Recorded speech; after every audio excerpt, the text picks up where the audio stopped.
नमस्कार, सहर्ष स्वागत आहे सर्वांचं आपल्या यूट्यूब चॅनलवरती। महाराष्ट्रातील संजय गांधी निराधार अनुदान योजनेच्या लाभार्थ्यांसाठी अतिशय आनंदाची बातमी। फायनली ज्या गोष्टीची तुम्ही वाट पाहत होता ती गोष्ट होत आहे आणि ती गोष्ट म्हणजे जानेवारीचा हप्ता।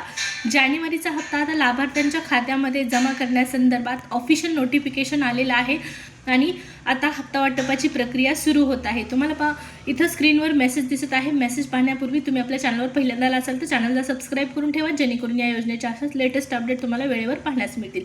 तर पहा, संजय गांधी निराधार अनुदान योजनेचे जे ऑफिशियल पोर्टल आहे त्या पोर्टलवरती एक मेसेज तुम्हाला दिसत आहे आणि या मेसेजच्या माध्यमातून सूचित करण्यात आलेलं आहे सर्व लाभार्थ्यांना काय सूचना देण्यात आलेली आहे। आपल्या सूचित करण्यात येते की डीबीटी प्रणालीवर दिनांक 28 जानेवारी 2025 दुपारी 12 वाजल्यापासून ते 28 जानेवारी रात्री 7 वाजेपर्यंत पोर्टलवरील लाभ वितरण करण्याची कार्यवाही करण्यात येणार असून सदर कालावधीत पोर्टल जे आहे ते सक्रिय राहणार नाही। तर अतिशय आनंदाची बातमी, फायनली जानेवारीच्या हप्ता वाटपाला सुरुवात होत आहे। पोर्टलवरती तारीख देण्यात आलेली आहे। 28 जानेवारीपासून हे वाटप सुरू करण्यात येत आहे। 12 वाजल्यापासून हे वाटप असणार आहे। आज कुणालाही पैसे येणार नाहीत, उद्यापासून ही प्रक्रिया सुरू होईल। पहा,